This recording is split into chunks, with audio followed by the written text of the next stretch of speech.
দেওয়ালে গত বছরের বিপিএল এর যে আলপনাগুলো আছে সেটা এখনো বেশ জ্বলজ্বল করছে। এবছর বিপিএল আয়োজন হওয়ার কথা ডিসেম্বর মাসে, বিসিবির নির্বাচনের চাপে বা ডামাদোল যেটাই হোক না কেন সেটার কারণে বিপিএল নিয়ে যে কার্যক্রম ছিল সেটা যেন অনেকটা স্তিমিত হয়ে গিয়েছিল। বাংলাদেশ ক্রিকেট বোর্ডের নির্বাচন হওয়ার পরে নতুন যে পরিচালনা পর্ষদ বোর্ডের দায়িত্ব নিয়েছেন সেটার প্রথম বোর্ড সভাতেই সিদ্ধান্ত এসেছে যে করেই হোক বিপিএল আয়োজন করতে হবে। সেক্ষেত্রে বিপিএল আয়োজনের জন্য নির্ধারিত যে মাসটা আছে সেই মাসটা হচ্ছে ডিসেম্বর এবং জানুয়ারি, অর্থাৎ ডিসেম্বরের মাঝামাঝি বা শেষের দিকে যেটা শুরু হবে সেটা জানুয়ারি মাসে গিয়ে শেষ হবে। এছাড়া বিপিএল আয়োজনের আসলে আর কোনো সময় নেই। এই সময়টার মধ্যেই যদি বিপিএল আয়োজন করতে হয় তাহলে হাতে সময় বাকি আছে মাত্র 1.5 মাসের মতো, অর্থাৎ এই মাসের যে 20টা দিন বাকি আছে এর পরের মাসের আর একটা মাস বাকি আছে। এর মধ্যে আপনাকে ফ্র্যাঞ্চাইজি দল অর্থাৎ কারা বিপিএল এর টিম পাচ্ছে বা কারা বিপিএল অংশগ্রহণ করবে সেটা যেমন ঠিকঠাক করতে হবে, দলগুলোর কাছ থেকে যে পেমেন্ট নেওয়ার ব্যাপারগুলো আছে, সময় দেওয়ার ব্যাপারগুলো আছে সেইটা নির্ধারণ করতে হবে এবং প্রত্যেক দলের তো আলাদা প্রস্তুতিরও ব্যাপার আছে। অর্থাৎ আপনি যে বিপিএল এর জন্য যে ড্রাফট হবে সেই ড্রাফটের ক্রিকেটারদেরকে তো বাংলাদেশ ক্রিকেট বোর্ড সিলেক্ট করবে, তারা একটা ড্রাফটের লিস্ট তৈরি করবে এবং সেই লিস্ট প্লেয়াররা ড্রাফটে উঠবে এবং সেই ড্রাফট থেকে নির্ধারিত প্লেয়ারদের দলগুলো নিতে হবে। কিন্তু যারা আসলে ফরচুন বরিশাল বা রংপুর রাইডার্সের মতো দলগুলো তারা তো শুধু ড্রাফটের উপর নির্ভর করে না, তারা অনেক বড় বড় ক্রিকেটার, ডেভিড মিলার কিংবা জিমি নিশামের মতো ক্রিকেটার আমরা তো প্রতি বছরই বিপিএলে আসতে দেখি। তো ওই ক্রিকেটারদেরকে আনতে হলে তাদের আসলে একটা সময় দরকার হয়, কারণ ওই একই টাইমে আইএল টি20 খেলার সম্ভাবনা আছে। অর্থাৎ বিশ্বে এখন একই সময়ে অনেকগুলো ফ্র্যাঞ্চাইজি লিগ খেলা হয়, তাই একজন ক্রিকেটারকে আপনি যে খুব ফ্রিলি পাবেন তেমনটা আসলে সুযোগ থাকে না।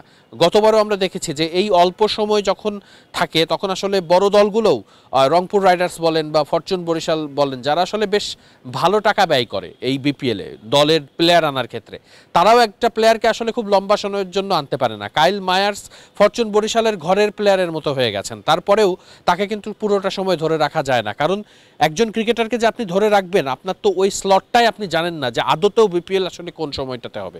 তাই ওই ক্রিকেটারদেরকে আসলে আগে থেকে সময়টা বুক করার কোনো সুযোগটা থাকে না। তাই রংপুর রাইডার্স বা ফরচুন বরিশাল বলেন বা ঢাকা ক্যাপিটালস বলেন, তাদেরকে আসলে ঢাকা ক্যাপিটালসে যেমন জেসন রয়ও গতবার এসেছিলেন, কিন্তু কেউই কিন্তু 2 ম্যাচ 3 ম্যাচ সর্বোচ্চ 5 ম্যাচ এর বেশি কিন্তু কন্টিনিউ করতে পারেননি। তাই ওই জায়গাটাতে দলগুলোর কিন্তু একটা নির্দিষ্ট সময় দরকার হয়, অর্থাৎ সেই সময়টা যদি তার আগের থেকে জানতে পারেন তাহলেই একমাত্র তাদের পক্ষে ওই ফুটবল ক্রিকেটারদের আনার সুযোগটা থাকে। এইবার যেটা হয়েছে যে বাংলাদেশ ক্রিকেট বোর্ড চেয়েছিল পুরো ম্যানেজমেন্টটা এমন একটা এজেন্সিকে দিতে, নিউ ইয়র্ক ভিত্তিক একটা প্রতিষ্ঠান আইএমজি, যাদের সাথে 3 বছরের চুক্তি হয়েছিল বলেও আসলে আমরা বিসিবি থেকে জানতে পেরেছিলাম। কিন্তু যতটুকু খবর যে তারা আসলে এই অল্প সময়ে কাজ করতে আগ্রহী না, কারণ এই অল্প সময়ে তারা আসলে কিভাবে দলগুলো নির্ধারণ করবে, তারা দলগুলোকে কিভাবে স্লট বেঁধে দেবে, তারাই ওই প্লেয়ারদেরকে আসলে কিভাবে এত অল্প সময় কিভাবে পসিবল সবকিছু। একই সাথে বাংলাদেশ ক্রিকেট বোর্ডের জন্য তো একটা ড্রাফট লিস্ট তৈরি করতে হবে যেখান থেকেই বেশিরভাগ ক্রিকেটারদেরকে পাওয়া যাবে, যেখানে অন্যান্য লিগগুলোতে 5 মাস 6 মাস আগেই দলগুলো জানতে পারে যে তাদের দলে কোন ক্রিকেটার আছেন এবং ক্রিকেটাররাও জানতে পারে যে 3 মাস বা 4 মাস পরে তাদের এই লিগে খেলতে যেতে হবে। তাই তাদের সেই প্রস্তুতি থাকে, এখানে ভিসার ব্যাপার থাকে, অনেক ব্যাপার থাকে। তাই সেইগুলো মেনটেন করা এগুলো তো আসলে অনেক একটা ঝামেলার ব্যাপার আছে, মানে অনেক বড় একটা কার্যক্রম। সেটার জন্য বিপিএল এর যে বাকি যে সময়টা আছে 1 থেকে 2 মাস, 2 মাসও ঠিক নেই, 1.5 মাসের মতো, এই সময়টা কি আদৌ যথেষ্ট?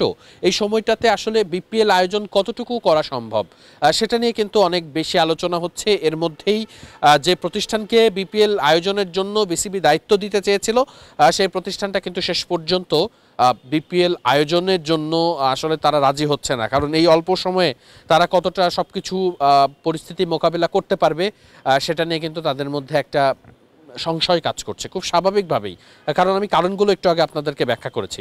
এর বাইরে যে শেষ আলোচনার জায়গা সেটি হচ্ছে বিপিএলে আদতে কোন দলগুলো খেলার সম্ভাবনা আছে। গতবারের যে ডিফেন্ডিং চ্যাম্পিয়ন ফরচুন বরিশাল, তাদের বিপিএলে এবার না থাকার একটা গুঞ্জন বাতাসে আছে। যদি তারা থাকে শেষ পর্যন্ত, আবার তারা যদি নাও থাকে তাদেরকে ধরে যদি আমি কাউন্ট করি, রংপুর রাইডার্স তারা আছে, ঢাকা ক্যাপিটালস আমি যতদূর জানতে পারছি ঢাকা ক্যাপিটালস তারা এবারের বিপিএলে থাকছেই।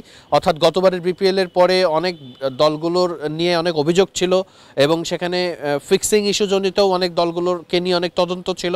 আর ঢাকা ক্যাপিটালস সেই জায়গাটাতে অন্তর্ভুক্ত হয় কিনা বা দোষী সাব্যস্ত হয়ে খেলতে পারেন কিনা, এই ব্যাপারগুলো নিয়েও একটা আলোচনা ছিল। কিন্তু শেষ পর্যন্ত যতটুকু জানা গেছে যে ঢাকা ক্যাপিটালসের এই বিপিএল খেলার সম্ভাবনা খুব জোরদার, অর্থাৎ শাকিব খান যে দলকে আসলে প্রমোট করেছিলেন। তাই তিনটা দল কিন্তু এখানে কনফার্মড অলমোস্ট, এবং বাকি যে দুটা দল, সেই দুইটা দল আসলে কারা হতে যাচ্ছে এটা নিয়ে আসলে মূল যে ছক।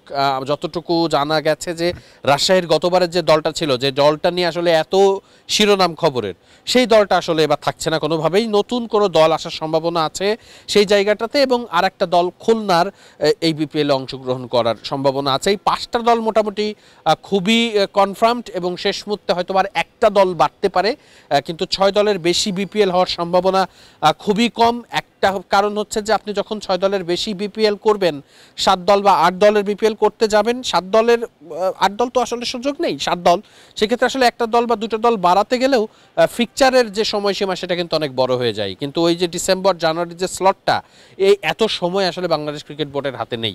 যদি ডিসেম্বরের শুরুতেই বিপিএলটা আয়োজন করা যেত, সেক্ষেত্রে আসলে ওই সময়টা বাংলাদেশ ক্রিকেট বোর্ড পেতো, যেটা গতবারও আসলে আমরা দেখেছিলাম।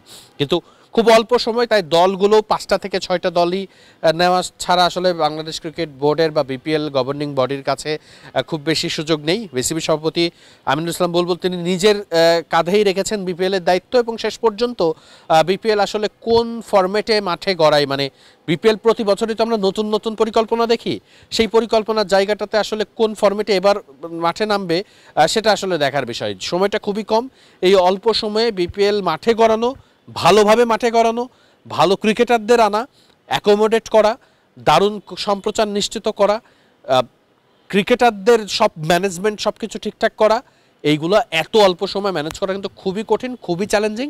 বিসিবির জন্য এটা কিন্তু খুব বড় একটা চ্যালেঞ্জ অপেক্ষা করছে।